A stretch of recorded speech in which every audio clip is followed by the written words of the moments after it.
السلام علیکم ورحمۃ اللہ وبرکاتہ۔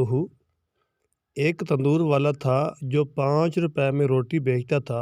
اسے روٹی کی قیمت میں اضافہ کرنا تھا، لیکن بادشاہ کی اجازت کے بغیر کوئی اس کی قیمت نہیں بڑھا سکتا تھا۔ تو بادشاہ کے پاس گیا اور کہنے لگا،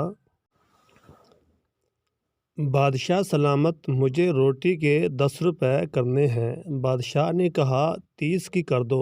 تندوری نے کہا کہ بادشاہ سلامت، اس سے شور مچے گا۔ بادشاہ نے کہا اس کی فکر نہ کرو، میرے بادشاہ ہونے کا کیا فائدہ، تم اپنا منافع دیکھو، روٹی 30 روپے کی کر دو۔ اگلے دن اس نے روٹی کی قیمت 30 روپے کر دی۔ شہر میں کوہرام مچ گیا۔ لوگ بادشاہ کے پاس پہنچے اور شکایت کی، تندور والا ظلم کر رہا ہے، 30 روپے کی روٹی بیچ رہا ہے۔ بادشاہ نے اپنے سپاہیوں سے کہا کہ میرے پاس دربار میں تندوری کو پیش کرو۔ وہ جیسے دربار میں پیش ہوا تو بادشاہ نے غصے سے کہا، کیا تم نے مجھ سے پوچھے بغیر قیمت کیسے بڑھا دی؟